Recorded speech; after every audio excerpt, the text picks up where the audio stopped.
There is a particular kind of public appearance that tells you more than the guest list ever could.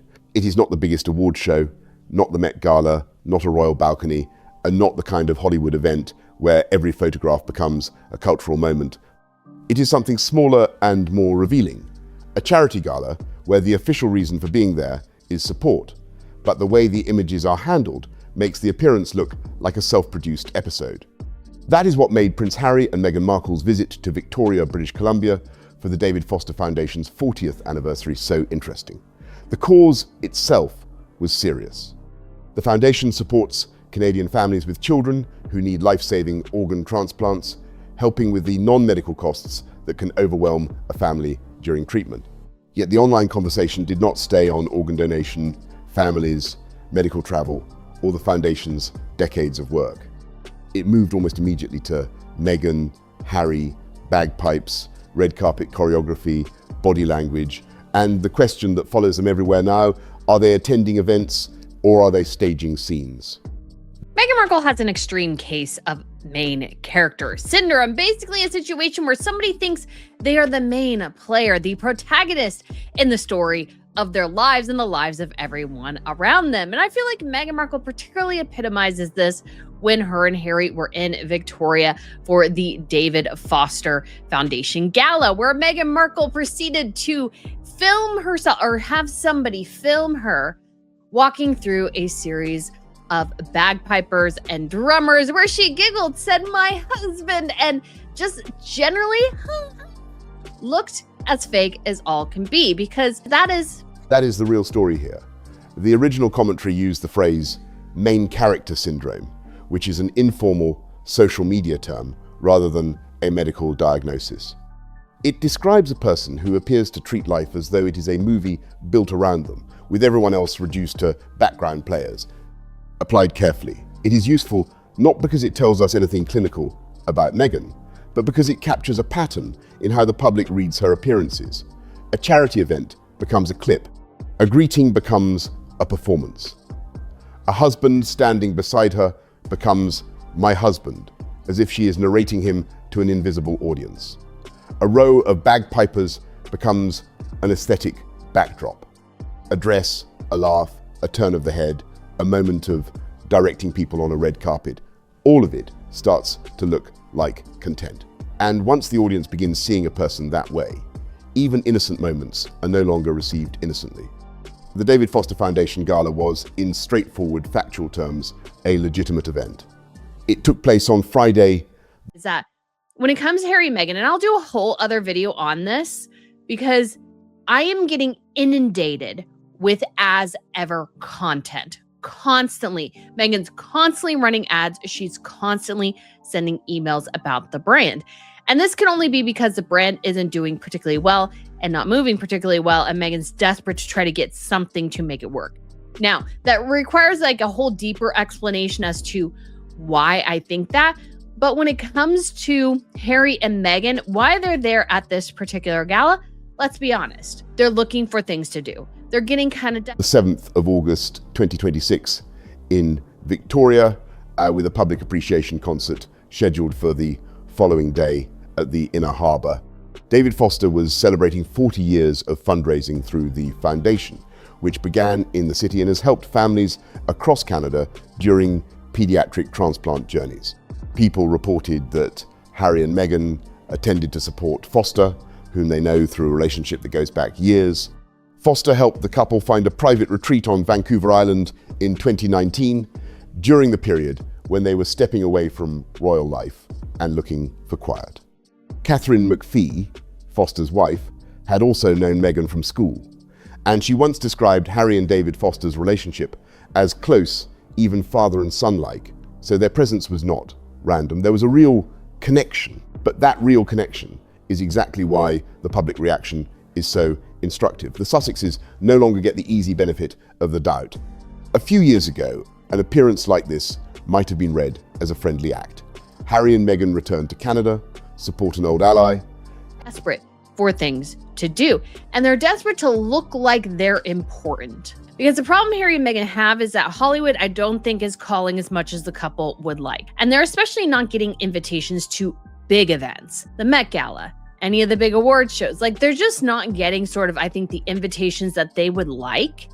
And their star is definitely on the decline in the entertainment industry. Things are just not moving and shaking as they used to be.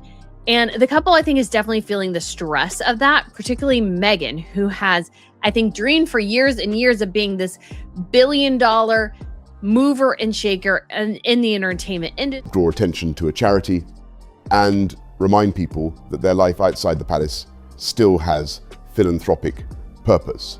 Now, the same appearance is read through a colder lens. Are they there because they care about the foundation or because they need a red carpet? Are they supporting David Foster or borrowing his event for relevance?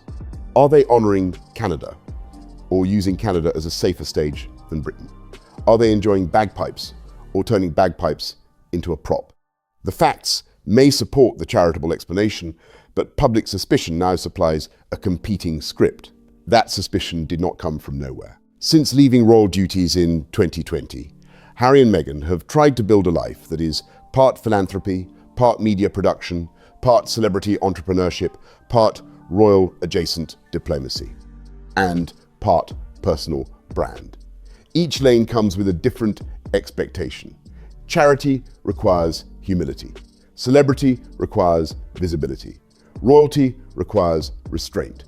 And has been kind of shocked to see herself fall from grace so incredibly hard. I think it's been quite difficult for her to try to figure this out. And of course, the main culprit is the lack of talent for the both of them.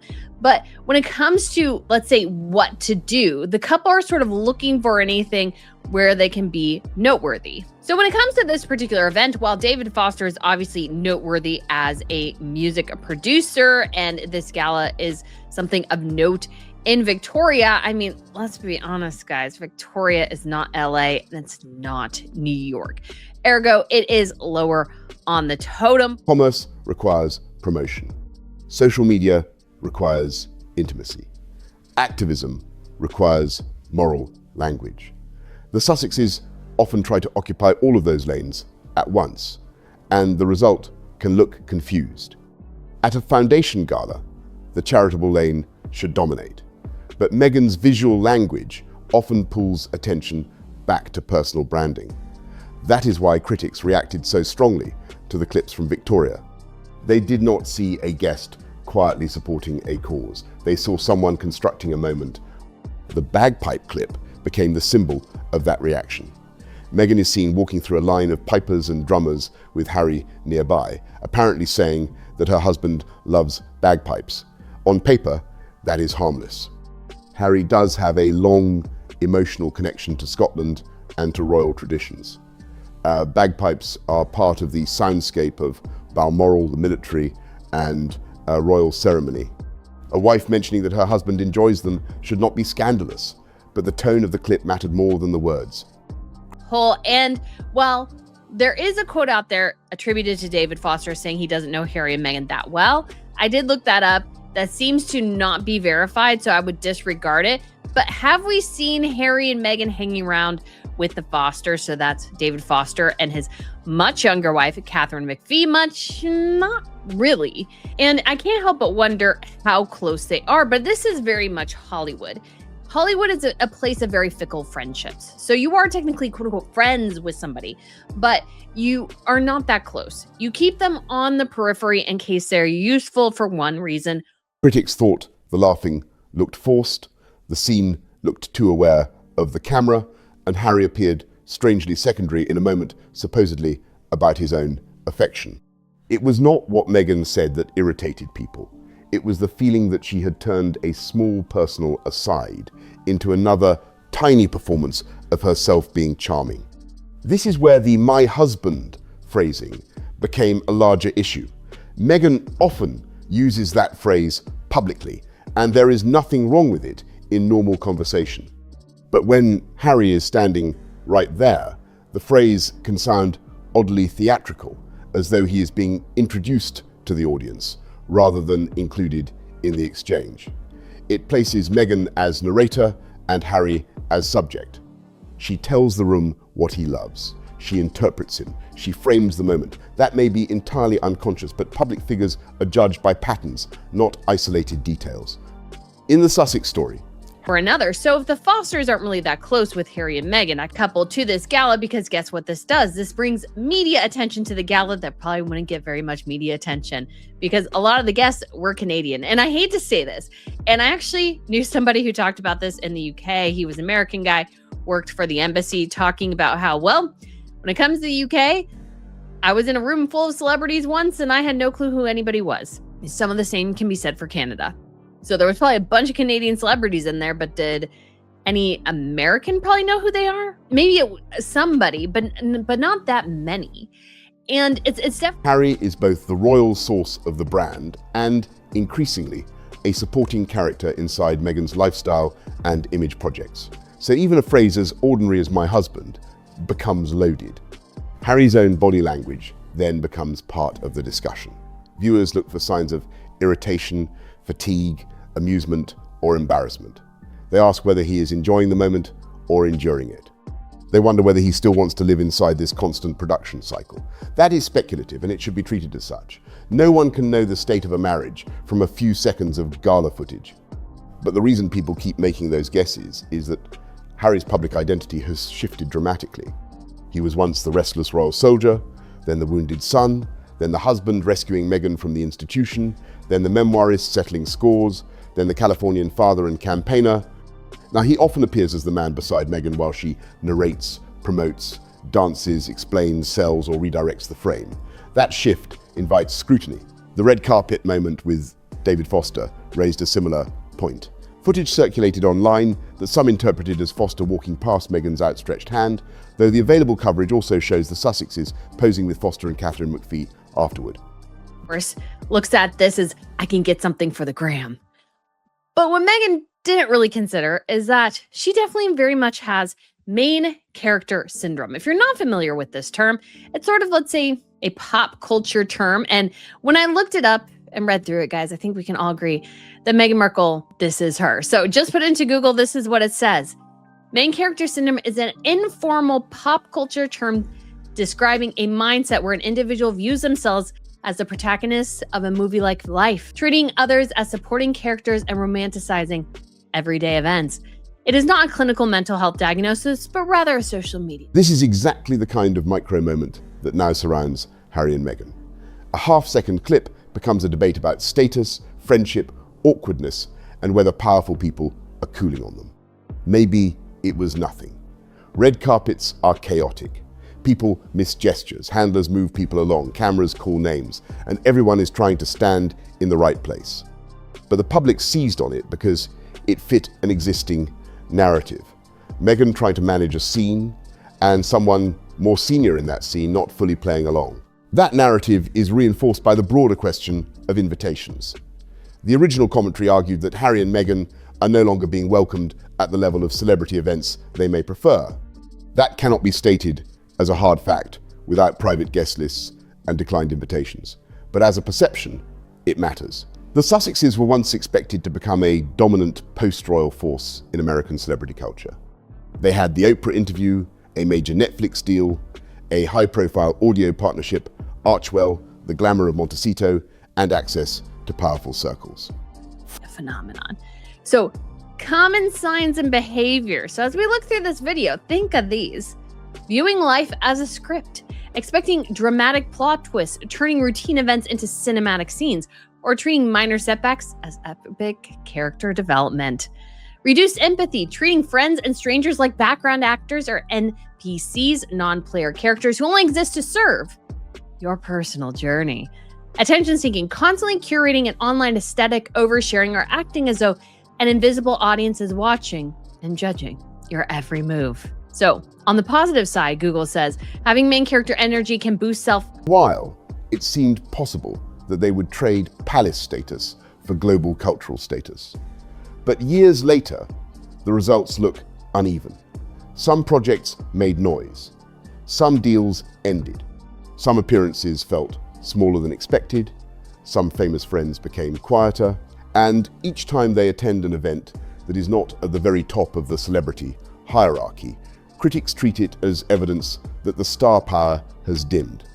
Victoria is not Los Angeles or New York, and that is part of the commentary's point. But it is also important not to sneer at the city or the event. The David Foster Foundation began there, and returning to Victoria for a 40th anniversary celebration made complete sense. For David Foster, the location carries meaning. For families helped by the foundation, the work carries meaning. For Canada, where Harry and Meghan's relationship has several important chapters, the setting is not random. Meghan lived in Toronto while filming Suits. Yeah, I would argue, even though Harry's kind of in the top, I feel like Meghan's definitely the one more in focus because she only really cares about Meghan. But watch this whole bit here. It's just wild.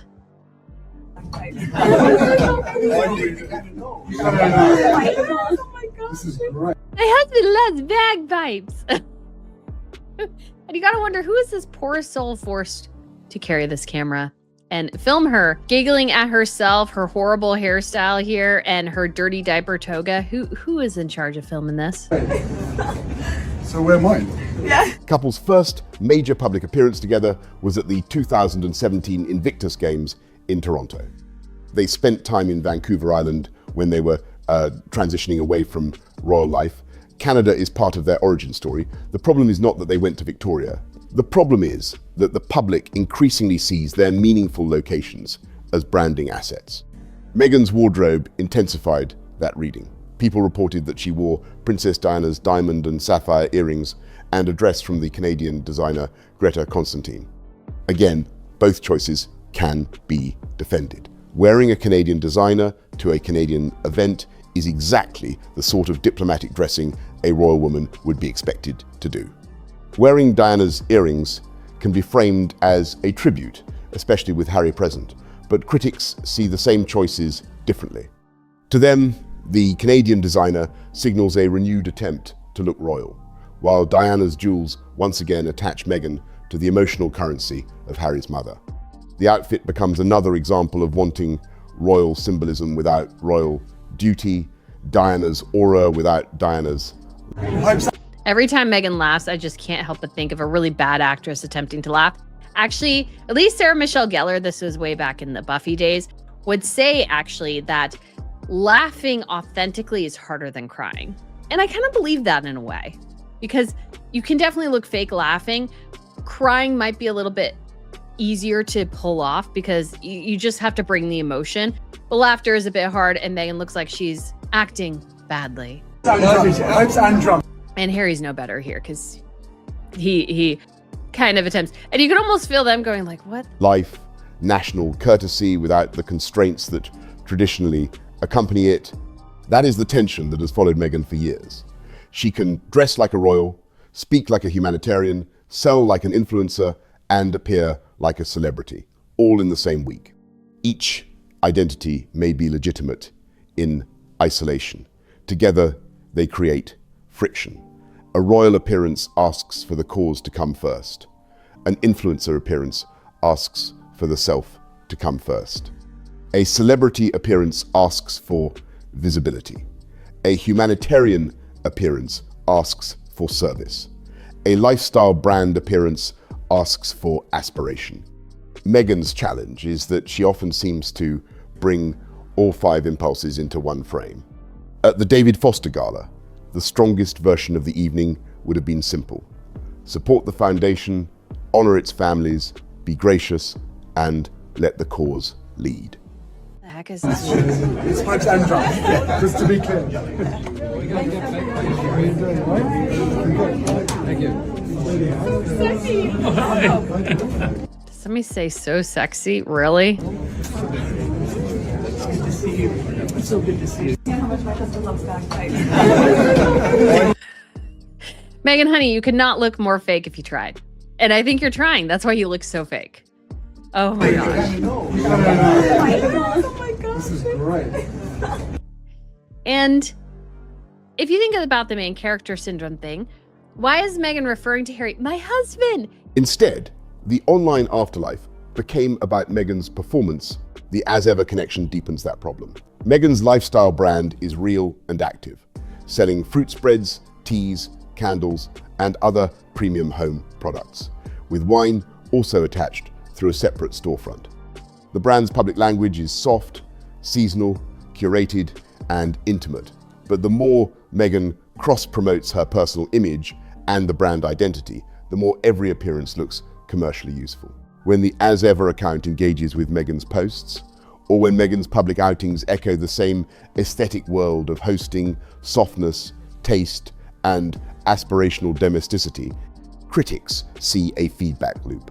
Meghan the Duchess gives glamour to Meghan the brand founder, and Meghan the brand founder gives Meghan the Duchess a reason to keep producing content. It would be too strong to claim from the outside that As Ever is failing simply because it keeps promoting products.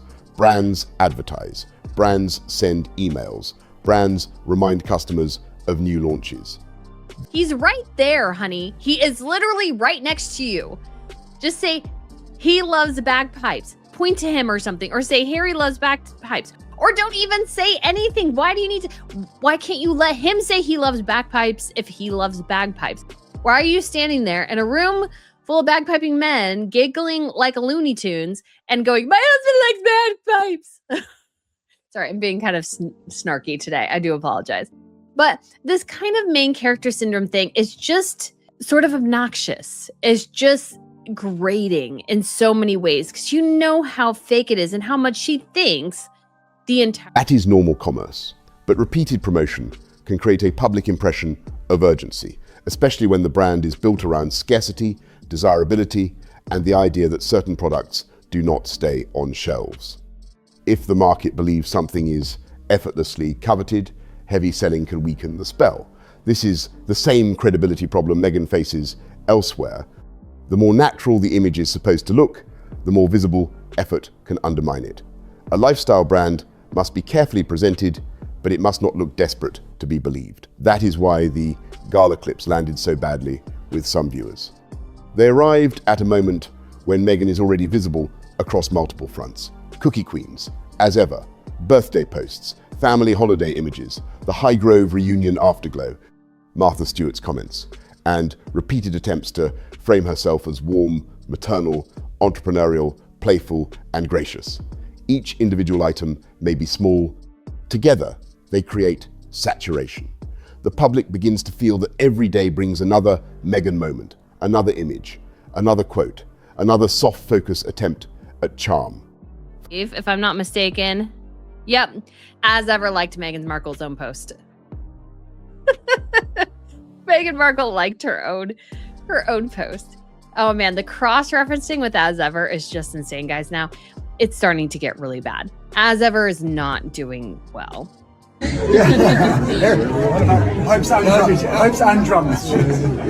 I'm sure Meghan was incensed that Harry is here taking up space. Now, Harry has a tinge of main character syndrome, but he doesn't have it in the same way that his wife does. So I'm sure him standing there, taking attention away from her and... Supporters, this is simply a woman working, promoting projects, and living publicly after years of attack. For critics, it is evidence that she cannot stop centering herself. This is where the bullying allegations come back into the atmosphere, though they must be handled carefully. Meghan has denied past bullying claims, and the full Buckingham Palace internal review was never published. Reporting over the years has included accounts from former staffers and commentators alleging difficult behaviour, while Sussex representatives have often pushed back against what they describe as distorted or manipulative narratives. In April 2026, the Daily Beast reported that former staffers reacted strongly to a viral clip from the couple's Australia trip, while also noting that Sussex representatives said the slowed down video was designed to promote a false narrative. The responsible conclusion is not to declare Meghan guilty of every allegation. It is to recognise that the staff treatment question has become part of the lens through which people read her body language.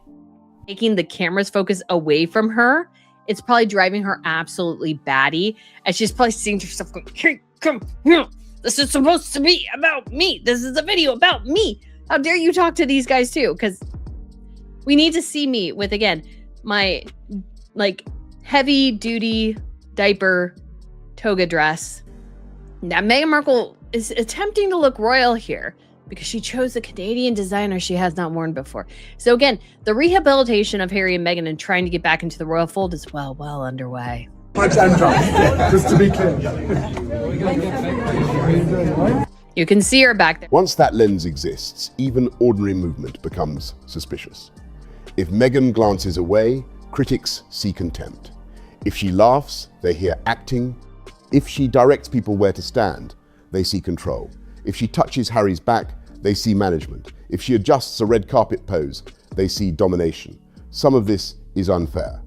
Public figures at events constantly manage positioning because cameras, handlers, and photo calls require it.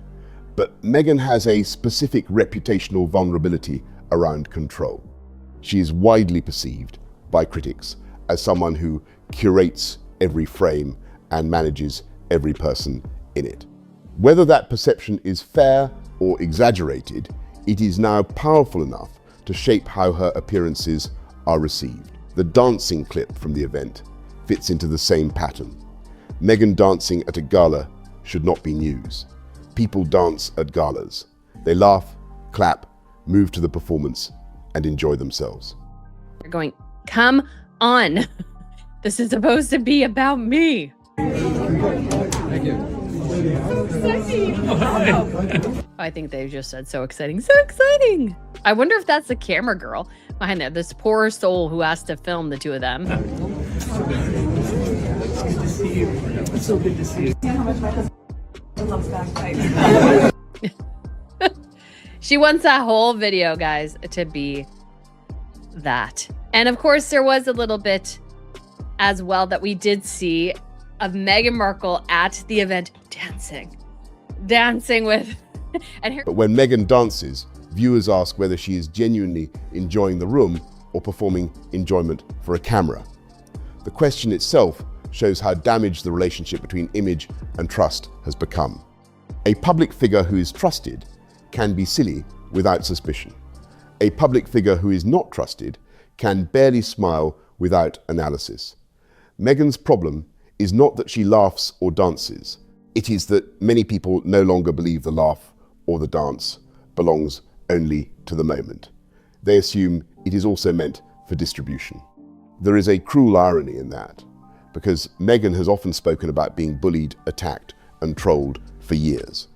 In April 2026, during a visit to Australia, she reportedly told students that for 10 years she had been bullied and attacked, describing herself as intensely targeted online.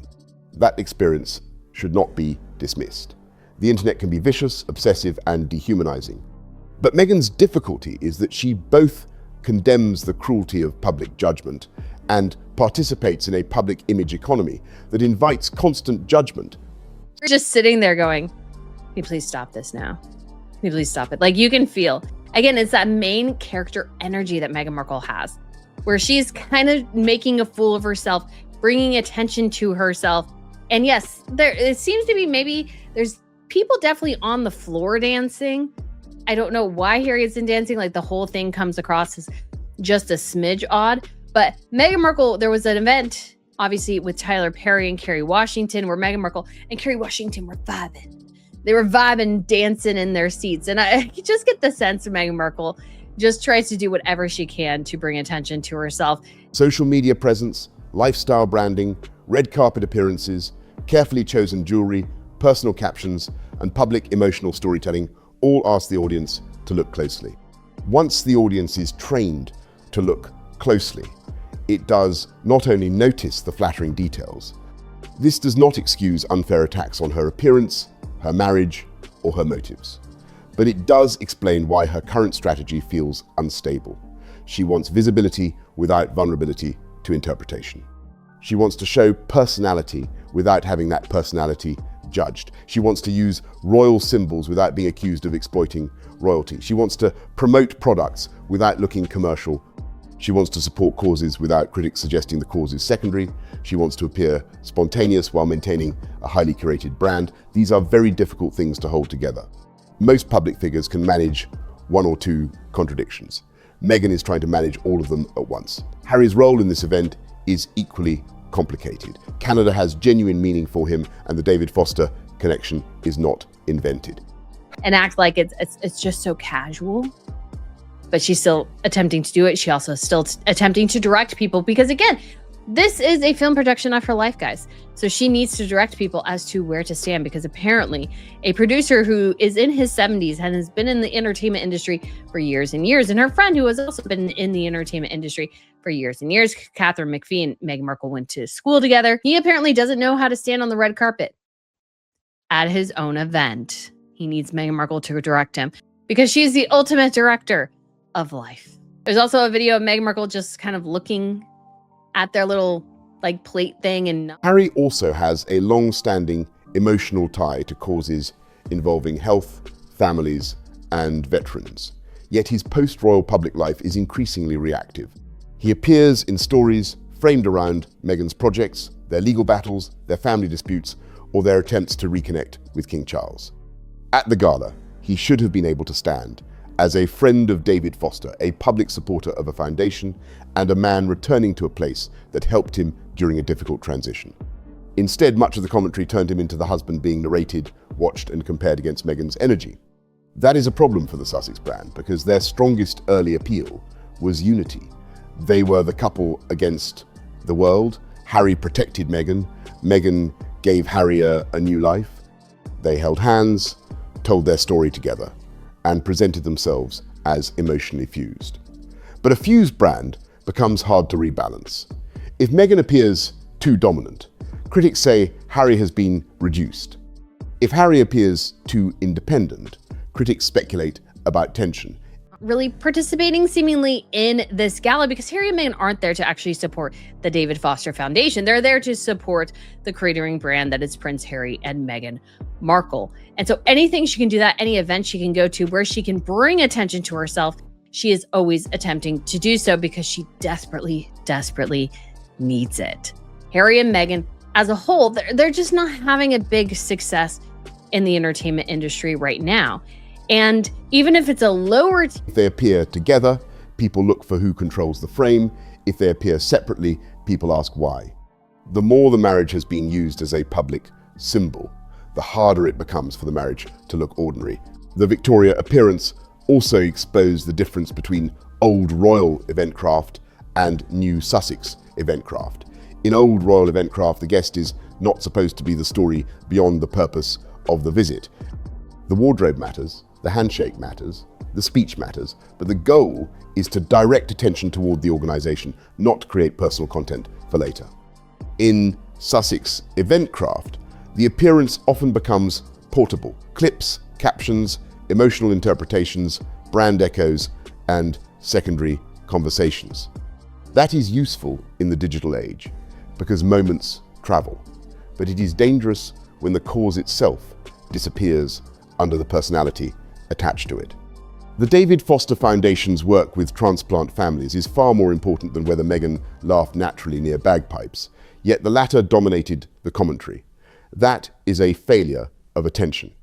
Some of that failure belongs to the media and critics, not only to Meghan. Online commentary often prefers personality conflict to charity details because conflict performs better.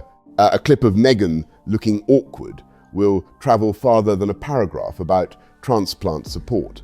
A joke about body language will beat a sober explanation of non-medical family expenses. But Harry and Meghan know this ecosystem. They have used emotional media expertly when it benefits them. They know what a clip can do, what a photograph can imply, and how a carefully chosen symbol can move a story. So they cannot be surprised when the same machinery reads their charity appearances as scenes in a larger drama. There was a smarter version of this appearance available to them. Meghan and Harry could have kept the online story tightly focused on the foundation's mission. 40 years of helping families, the costs families face during pediatric organ transplants, the importance of becoming registered donors, and the Canadian roots of an organization that once helped them indirectly through David Foster's friendship. They could have let Foster and the families lead the story. They could have appeared warmly, briefly, and without making the most shareable clip about their own dynamic. Instead, whether intentionally or not, the public material once again allowed the Sussex conversation to turn inward. That inward turn is the theme of Meghan's current public difficulty. She is not invisible, she is overinterpreted, she is not without projects, she has too many disconnected signals. She is not without style. Her style is read as strategy. She is not without causes. Her causes are suspected of serving the brand. She is not without friends. Her friendships are measured for status. She is not without a husband. Even references to him can make him sound like part of her staging. This is why the main character framing sticks. It is not because Meghan is the only celebrity who likes attention. Many do. It sticks because so many of her public appearances seem to turn the surrounding world into scenery for the Meghan narrative. There is still a way out of that perception, but it would require doing less in public and making the moments that do appear more disciplined. The paradox is that Meghan often seems to be trying to solve a trust problem by producing more content, when the trust problem may require restraint. Fewer clips, fewer symbolic accessories, fewer self-referential captions, fewer brand echoes, more cause-led appearances, more credit to other people, more comfort with not being the center of the photograph, more willingness to let Harry speak for Harry, more willingness to let a gala be about the gala. That would not silence every critic, but it would reduce the supply of moments that feed the critique. The same applies to Harry. If he wants to rebuild a more serious public identity, he needs appearances where he is not merely reacting to Meghan's orbit or fighting old battles. He has genuine areas of credibility: military service, Invictus, wounded veterans, mental health, and the experience of grief. But those strengths are weakened when every public outing becomes another episode in a celebrity marriage conversation. At Victoria, the strongest version of Harry would have been the friend and supporter quietly honoring a foundation with a real mission. Instead, he became part of a bagpipe clip and a body language debate. That is not a scandal, but it is a waste of what the event could have done for him. The deeper issue is that Harry and Meghan are still trying to convert royal aura into American-style celebrity relevance. The conversion has never been smooth. Royal aura depends on distance, hierarchy, silence, and duty. Celebrity relevance depends on access, self-disclosure, personality, and constant visibility. Influencer commerce depends on even more intimacy, recommendations, daily life, aspirational objects, and a sense of personal connection. Meghan's public persona moves between those systems constantly. In one moment, she is wearing Diana's earrings like a royal symbol. In another, she is cross-promoting a lifestyle brand. In another, she is laughing into a camera like a social media personality. In another, she is invoking service and charity. The audience feels the switches, even if it cannot always name them. That is why a small gala clip can carry so much weight. It is not just a clip, it is the collision of every unresolved Sussex contradiction. Charity versus self-promotion. Royal symbolism versus celebrity access. Canada as meaningful place versus Canada as useful backdrop. Harry as partner versus Harry as prop. Diana's memory versus Meghan's image. As ever, commerce versus philanthropic seriousness. Public joy versus staged joy. The clip becomes a tiny screen onto which years of frustration are projected. That may be disproportionate, but public image crises often work that way. Once a pattern is established, one small moment can stand in for the whole pattern. To be fair, supporters can look at the same event and see something much kinder. They can say Meghan and Harry showed up for an old friend, wore appropriate formal clothing, honored a Canadian designer, supported a foundation with a serious mission, enjoyed themselves, and were then mocked for breathing. They can argue that Meghan cannot smile, speak, laugh, dance, or mention her husband without critics turning it into evidence of narcissism. There is truth in that frustration. The Sussex conversation is often overheated, and Meghan is subjected to a level of minute analysis that can become absurd. But the existence of unfair criticism does not erase the strategic mistakes. A public figure can be unfairly attacked and still be making choices that worsen the attack. The David Foster Gala, therefore, becomes a useful measure of where the Sussexes stand in 2026. They still get attention, they still produce headlines, they still have access to wealthy and well-connected circles. They still have symbolic tools: Diana's jewelry, Canadian nostalgia, royal titles, famous friends, luxury clothing, and philanthropic language. But attention is not the same as admiration. Headlines are not the same as status. Access is not the same as belonging. And symbolism is not the same as substance. The public conversation around them now often begins from skepticism. That is a difficult place to build from, because every new appearance must overcome the accumulated fatigue of the last one. This is why the phrase main character is so damaging. It suggests not merely vanity, but a failure of proportion. At a charity gala, the foundation should be the main character. At Invictus, the veterans should be the main characters. In Cookie Queens, the girls should be the main characters. At Highgrove, the family reunion should remain private enough that no one becomes the main character.